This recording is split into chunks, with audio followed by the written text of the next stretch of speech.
तो हेलो दोस्तों, आप सबका बहुत बहुत स्वागत है गणेशाय वर्ल्ड के इस यूट्यूब चैनल में।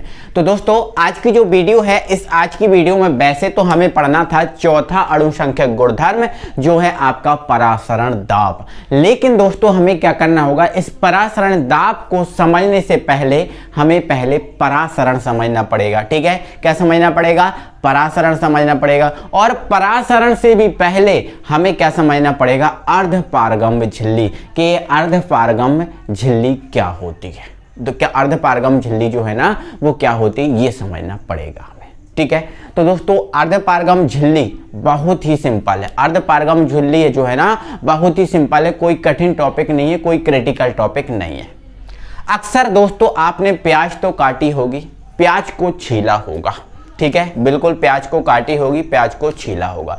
तो दोस्तों देखा होगा जब आप प्याज को काट रहे होते हो, प्याज को छील रहे होते हो, तो देखते हो कि प्याज के जो परत होती है उसके ऊपर एक पतली सफेद कलर की परत लगी होती है। ठीक है, जैसे पतली से पतली जो सफेद कलर की पन्नी होती है उसी टाइप की इस प्याज में एक सफेद कलर की क्या होती है, एक परत लगी होती है, वो आपकी अर्धपारगम्य झिल्ली होती है। दोस्तों अर्धपारगम्य झिल्ली होती है। दोस्तों आपने दोस्तों अंगूर को खाया होगा, अंगूर तो आपने खाए होगा।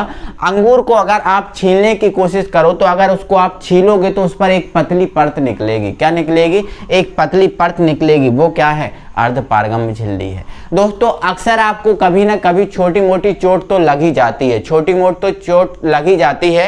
अगर दोस्तों हम देखते हैं, मान के चलो मेरे ये त्वचा है, यहाँ पर मुझे चोट लग जाती है, तो मैं देखता हूँ कि ये जो त्वचा है, इस त्वचा के अंदर भी मेरी एक त्वचा और होती है जो आपकी व्हाइट कलर की होती है। कौन से कलर की होती है? व्हाइट कलर की होती है। वो भी क्या है दोस्तों? एक अर्धपारगम्य झिल्ली है। क्या है दोस्तों? अर्धपारगम्य झिल्ली है। और एग्जांपल बताता हूँ दोस्तों, जो आपके जो बकरा होते हैं, जो आपके मुर्गा होते हैं, ठीक है, बकरा या जो मुर्गा होते हैं, उनका जो मांस होता है वो जिस झिल्ली के अंदर रखा होता है, जो मांस होता है वो एक झिल्ली के अंदर रखा होता है, वो झिल्ली भी आपका क्या होता है सर? अर्धपारगम्य झिल्ली होती है। अक्सर दोस्तों आपने देखा होगा, पेड़ को कभी काटा होगा, पेड़ के आसपास गए होंगे, अगर आप पेड़ का जो तना होता है उसकी अगर ऊपर वाली परत को इस टाइप से हटा देते हो तो उसमें से एक क्या निकलता है? लार टाइप की निकलती है, एक रस टाइप का निकलता है। वो रस नहीं होता, बल्कि दोस्तों जब आप छील रहे होते हो तो अर्धपारगम्य झिल्ली जो है ना टूट जाती है। अर्धपारगम्य झिल्ली जो है ना टूट जाती है, इसलिए आपका वो रस निकलता है। मतलब दोस्तों अर्धपारगम्य झिल्ली एक नहीं, कई सारी अर्धपारगम्य झिल्ली हैं। प्याज में आपकी अर्धपारगम्य झिल्ली होती है। अब आप जाकर घर पे देखना कि कहाँ अर्धपारगम्य झिल्ली है। ठीक है, इसके बाद लहसुन में आपकी अर्धपारगम्य झिल्ली होती है। लहसुन में भी एक पतली परत होती है। ठीक है, हमारे अंदर भी एक अर्धपारगम्य झिल्ली है। ठीक है ना, इसके बाद अंगूर में भी अर्धपारगम्य झिल्ली होती है। ठीक है, और देखो आप और समझो, आप किशमिश को आप खीर में डाल देते हो, किशमिश फूल जाती है, ये आपको पता है।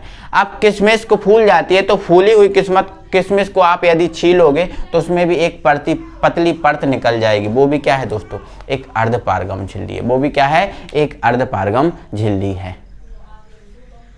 दोस्तों जैसे देखो आप, मेरे पास ये एक प्याज है, मेरे पास क्या है? एक प्याज है। ये जो प्याज है इसको आपने छील लिया और आप देखो इस परत जो आपके इसके अंदर वाली परत है, इस अंदर वाली परत को आप इस टाइप से छीलो तो देखोगे कि आपके दिखेगी कि एक इसके अंदर और पतली जो परत है, और भी एक पतली परत है, जिसे दोस्तों हम क्या बोलते हैं? अर्धपारगम्य झिल्ली बोलते हैं। शायद आपको नहीं देख पा रही होगी, देखो मैं यहाँ पर इसको छील रहा हूँ, शायद आपको नहीं दिख पा रही होगी। अगर दिख रही है तो बहुत अच्छी बात है, दिख रही है तो ये बहुत अच्छी बात है। देखो ये जो है ना दिख रही है ना, ये जो आपकी जो है ना वो अर्धपारगम्य झिल्ली है, जो मैंने प्याज से छीलकर आपको दिखाई है। ठीक है ना, तो इस टाइप से दोस्तों अर्धपारगम्य झिल्ली लहसुन में, प्याज में, ठीक है ना, सब में लगभग जो पेड़ पौधे होते हैं उनमें सभी में लगभग ये अर्धपारगम्य झिल्ली पाई जाती है। ठीक है, तो ये दोस्तों अब ये जो अर्धपारगम्य झिल्ली होती तो है सर, हम समझ गए, बट ये होती क्या है? तो दोस्तों आपको बहुत अच्छे से ध्यान रखना है। जो अर्धपारगम्य झिल्ली होती है वो एक ऐसी झिल्ली होती है। कैसी झिल्ली होती है? ऐसी झिल्ली होती है जो केवल और केवल विलायक के अणुओं को आर पार जाने देती है। केवल किसके अणुओं को आर पार जाने देती है? विलायक के अणुओं को आर पार जाने देती है। विलेय के अणुओं को नहीं, अर्धपारगम झिल्ली कहलाती है। अब हमारा क्वेश्चन ये है कि सर ये विलायक के अणुओं को ही आर पार क्यों जाने देती है? तो आपको बता देता हूं दोस्तों, आपको ध्यान दिला देता हूं कि जो विलायक है इस विलायक के अणुओं का आकार होता है छोटा। विलायक के अणुओं का आकार छोटा होता है, विलायक के अणुओं का आकार छोटा होता है, ये ध्यान रखना आपको, ठीक है। और विलेय के अणुओं का आकार क्या होता है? बड़ा होता है। विलेय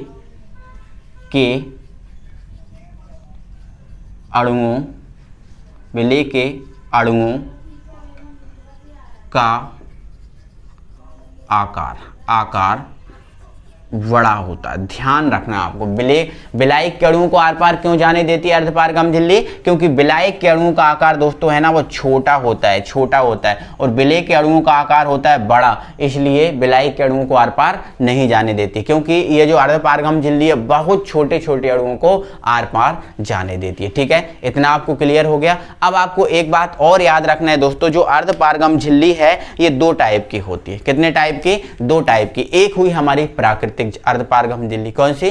प्राकृतिक का मतलब जो भगवान की देन है, प्रकृति की देन है, ठीक है।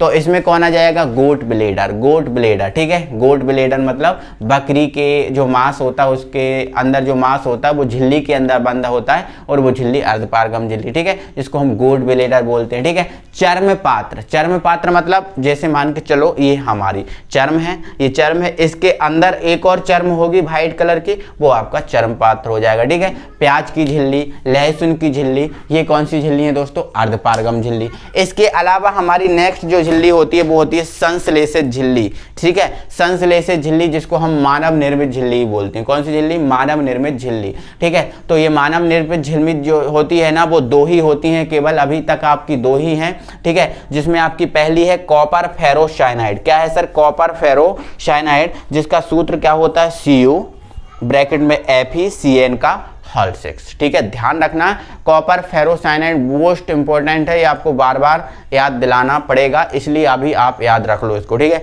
दूसरी है कैल्शियम फास्फेट। तो ये दोस्तों हमारी जो दो हैं ये आपकी क्या है? अर्धपारगम झिल्ली। इनको ना आप विशेष तौर से अच्छे से दिमाग में रख लेना, याद कर लेना, ठीक है। चलो तो दोस्तों हम केवल आज हमारा जो टॉपिक है किसी प्रॉब्लम के कारण बस हम आज इतना ही पढ़ाएंगे आपको, बस, है ना। और अगली वीडियो में फिर आपसे मिलेंगे, तब तक के लिए thank you very much. Video को लाइक, चैनल को सब्सक्राइब करना बिल्कुल ना भूलना।